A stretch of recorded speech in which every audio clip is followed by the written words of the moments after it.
결혼하면 혜택을 먼저 주자. 아니다. 출산하면 거기에 초점을 맞춰서 혜택을 줘야 된다.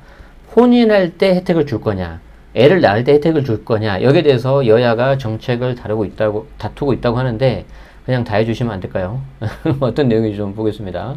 조선비즈 관련해서 나온 기사고요.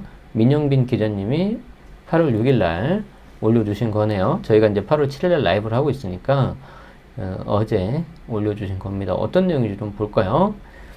정부가 2023 세법 개정안을 통해서 혼인에 따른 증여재산 공제를 신설하겠다고 밝혔죠. 그래서 여기에 대해서 이제 정치권에서 갑론을박을 벌이고 있다. 일단 먼저 정부와 여당은 낮은 혼인율 그리고 저출생 문제를 해결하기 위해서는 증여세 면제를 좀 해서 시너지 효과를 내자. 그리고 여기에 대해서 한 가지 더 뭐가 있냐면 전세자금 대출 제도도 손을 좀 보자. 이거는 저는 개인적으로 맞다고 봐요. 이거 제가 예전에 한번 설명드렸던 것 같은데, 혼인신고를 하면은 부부 소득이 합산돼 버리니까 소득이 당연히 늘어날 거잖아요. 요즘에 맞벌이 대부분 다 하니까.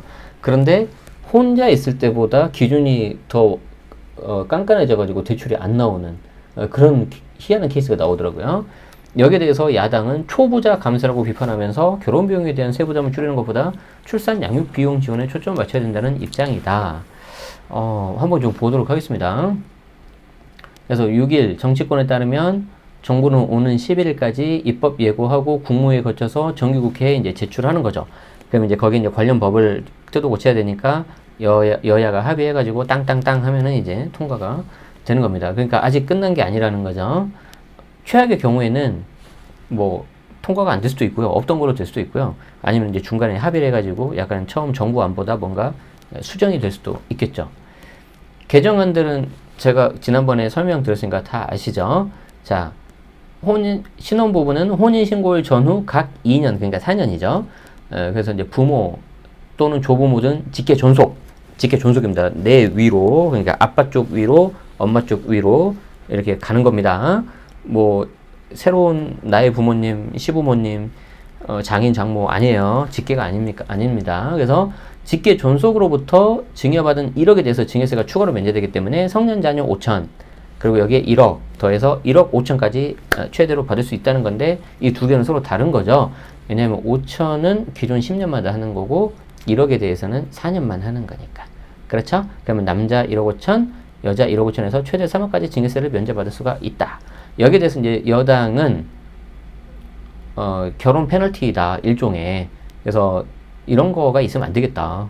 제도를 손 보겠다. 특히 이제 대표적인 게 이제 대출 같은 거라는 거죠. 그래서 최종안이 나오기까지는 좀 진통이 예상되는데, 여당에서는 일단 뭐라고 하냐면 합계 출산율이 역대 최저인 0.78명, 발음도 안 되네. 0.78명. 이거 또 서울로만 나눠보면은 더 떨어지던데 0.5인가 0.6인가 그렇죠. 그래서 해당 개정안이 혼인과 출산을 장려할 거라는 입장이다. 일단 결혼부터 해야 애를 낳는 거 아니냐. 그래서 결혼을 장려해서 심각한 저출생 문제를 해결했다는 거지, 이게 어떤 특권을 주는 건 아니다 라고 이제 여당에서 말을 하고 있는 거고, 일단 야당 입장도 이따 보겠습니다. 오히려 국가가 청년 신혼부부에게 해야 할 의무. 자, 제가 여기에 대해서 이따 좀 말씀을 드릴게요. 부모의 도움 없이 신혼부부가 내 집 마련하기가 현실적으로 쉽지 않은 상황에서 과도한 증여세를 물리는 게 오히려 부당하다.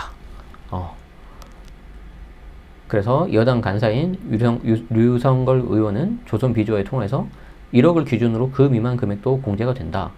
결혼 비용 지원의 세부담을 덜어낸 거고 아직 초안이다. 최종안은 아니다.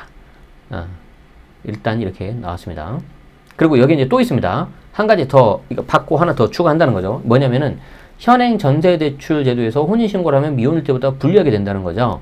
왜 그러냐면은 이 연소득 기준이 그대로 가버리니까. 자, 부부 합산 연봉 7천인데 이거를 1억으로 상향하자. 이게 왜 그러냐면 이렇게 하지 않으면 이 금액이 거의 그대로 가거나 더 오히려 혼인신고를 안 했을 때가 더 유리해져 버리니까 안 된다는 거예요. 이거는 저는 찬성.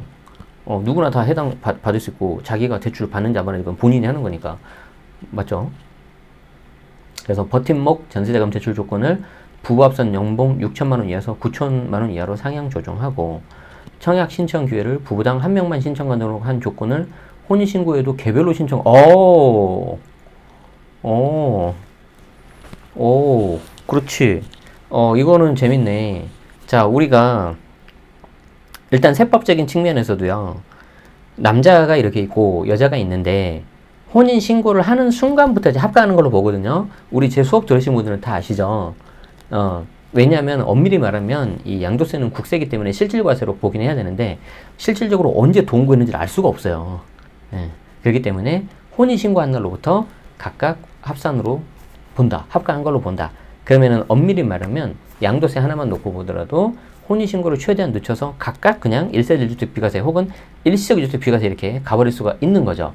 그런데 이게 비단 세금만 그런 게 아니라 대출, 청약 이런 것들 되는데 대출 같은 경우에 부부 합산 같은 경우에 연봉 6천이란 말이에요.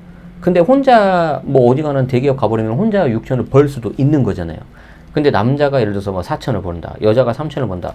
근데 둘이 혼인신고해버리면은 7천이니까 6천 조 조건 초과해버리잖아요. 그럼 대출이 안 나오는 경우가 있어요.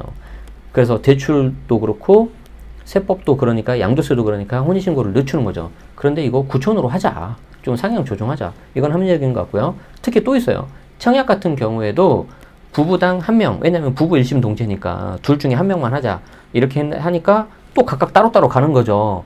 그랬는데 이 경우에도 개별로 신청 가능하도록 하자. 저는 괜찮은 것 같은데? 왜냐면 이것 때문에 혼인신고를 늦춘단 말이에요. 언제까지 늦추냐면 보통 애가 태어날 때까지 늦추고요. 제가 진짜 심한 케이스는 어떻게 봤냐면은 애가 태어나는데도 뭐 혼외자인가 뭐 그렇게 신고하고 초등학교 입학 때까지 늦추는 경우를 제가 본 적도 있어요. 하고 제가 수업 시간에 그거 가지고 또 질문을 하길래 약간 제가 좀 잔소리했습니다. 그러지 말아라.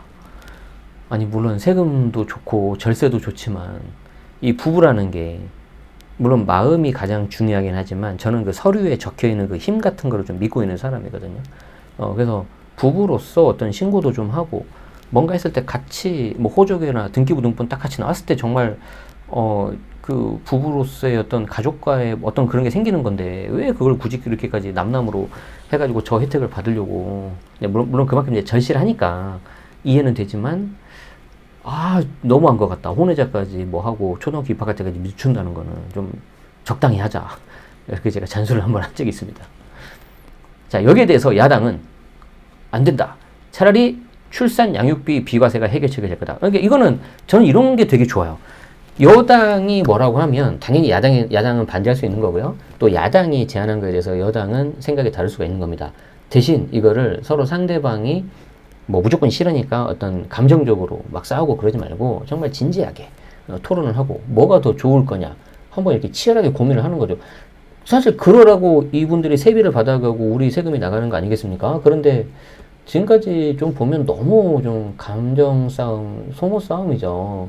안 그랬으면 좋겠어요. 자, 야당 의견을 좀 봅시다.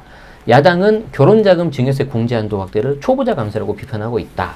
공제 혜택을 받지 못하는 청년 세대들의 상대적 상실감, 소외감을 지적한 거다. 저도 이거는 동감합니다. 자, 민주당 대표는 또 초보자 감세냐? 증여를 못 받아서 결혼을 못 받는 게 아니다. 못하는 게 아니다. 이런 방안으로 혜택을 볼 계층은 극히 좋고 많은 청년에게 상실감과 소외감을 줄 거다. 자, 그래서 이거보다는 출산 양육 비용에 대한 세부담을 줄여주는 게 혼인 출산율을 높이는 데 효과적이라고 봤다. 그러니까 이제 결국 여당이든 야당이든 혼인 출산율을 높여야 된다. 이거는 이제 뜻이 같은 거예요. 근데 방법적인 측면에서 여당은 혼인 증여 대상 공제를 신설을 한 거고 야당은 그거보다는 출산 양육 비용에 대해서도 좀 효과를 주자. 그래서 정성호 민주당 의원이 지난 2일 대표 발의한 소득세법 일부 개정안을 보면은 저출생 시대 부모 양육비 부담을 덜어주기 위해서 비과세 한도를 현행 10만 원에서 20만 원까지 상향 조정하자. 좋습니다. 저도 필요하다고 봅니다. 그래서 뭐 이거를 20만 원으로 자녀 2인 이상인 경우는 월 40으로 상향 조정하고 물가지수 상승률은 150%를 적용해서 비과세 소득 금액을 15만 원까지 상향하자. 그리고 이제 민주당은 관련해가지고 태스크포스를 구성해서 정부가 입법 요구한 세법 개정에 대해서 개선방안을 구성하고 좋습니다. 이게 당연히 이렇게 하면서 항상 역사는 정관합으로 갑니다. 우리 헤겔 선생님이 말씀하시지 않았습니까? 헤겔. 오랜만에 들어보지 않습니까? 우리 윤리 시간, 철학 시간에 배웠었죠. 혹시 처음 들어봤어요? 그러면 안 돼요. 역사는 정이 있고 거기에 대해서 반대가 있고 두 개가 이제 충돌한 다음에 다시 이제 합이 이루어지고 좀 더 상향돼가지고 계속해서 올라간다는 거죠. 마치 그 부동산의 우상향, 장기적으로 봤을 때 우상향으로 가는 것처럼. 어쨌든 관심 있으신 분들은 구글 검색해서 해겔 아저씨를 찾아보십시오. 여기에 대해서 이제 정부가 발표한 개정안에서 결혼자금 지원은 관행적으로 양가에서 여유가 된다면 보태왔던 것은 사실이다. 해당 법이 현실에서 적용될 때 나타날 수 있는 사회현상 등을 고려하자.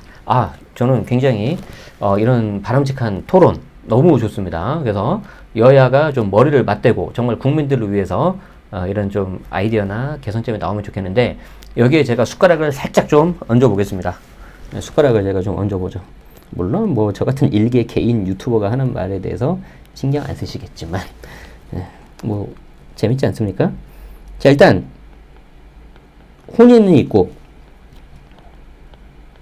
출산이 있고 이 뒤에 이제 양육이 있지 않습니까? 사실 젊은 분들이 힘들어하는 게 이거 아닐까요? 양육. 양육. 정말 이거 힘들죠. 자, 그래서 이제 제가 이제 당 색깔로 해보겠습니다. 여당에서는 혼인했을 때 증여 재산을 좀 더 공제하는 걸 신설한 거죠. 얼마까지? 1억까지. 그리고 이제 야당은 여기에 대해서 출산 양육 관련해서 비과세 한도액이죠. 기존에 10만 원이었는데 20만 원으로 좀 늘려주자. 그러니까 좀 더 많은 혜택을 주자는 거죠. 그리고 이제 야당이 지금 여기에 대해서 이제 좀 반대하는 거는 뭡니까? 자, 혼인에서 이 혼인 증여재산 공제를 받는 사람이 도대체 몇 %냐? 극히 소수 아니냐? 그래서 초부자 감세 아니냐? 이렇게 하는데 여기에 대해서는 좀 정확한 어떤 근거가 있으면 좋겠어요. 숫자가 있으면 좋겠어요. 왜냐하면 그래야지 우리가 정말 혜택을 받는 사람이 극소수 뭐 5% 이내인지 아니면 몇 %인지 그걸 봐야 되니까. 자, 그러면서 이제 첫 번째는 여기에 대해서 근거가 있으면 좋겠다. 저는 그거고요. 두 번째는 뭐냐면 지금 야당이 제시한 이거랑 좀 약간 비슷한 건데, 자, 우리가 이렇게 생각을 해봅시다. 자, 내가 혼인을 했어요. 5 커플이 있어요. 5 커플이 있는데 한 쌍 커플만 예를 들어서 이 혼인증여재산 공제 혜택을 받았다고 해봅시다. 그럼 나머지 4쌍 커플이 어떻게 되겠습니까? 상대적으로 박탈감이 생긴다는 거잖아요. 이게 지금 야당이 말을 하는 거잖아요. 자, 그러면 차라리 여기 있는 재원을 보태서 여기다 주면 안 돼요? 아니, 지금 여기 4쌍 커플은 부모님이 안 계시거나 아니면 부모님이 계신다 하더라도 지원을 못하니까 그래서 상대적 박탈감을 느낀다면서요. 그러니까 차라리 여기 있는 재원이나 다른 데서 재원을 끌어와서 이렇게 혜택을 주자고요. 어떤 혜택을? 예를 들어서 이런 거지. 예를 들자면 자, 혼인 증여재산 공제를 못 받은 신혼부부 같은 경우에는 별도 신청을 하면 예를 들어서 연말정산 때 소득공제 환도를 확 늘려주는 거지. 아니면은 자녀 세액공제도 지금 세액공제로 바뀌었죠. 자녀 세액공제 같은 경우에도 뭐 더블로 준다거나 이렇게 하면은 좀 뭔가 여기 있는 사람들만 받는 거잖아요. 여기 있는 사람들은 못 받고. 그럼 뭔가 이게 뒤에 든든한 백이 정부가 있다는 거 아닌가? 그럼 나는 좀 뭔가 좋을 것 같은데. 그냥 아이디어였어요.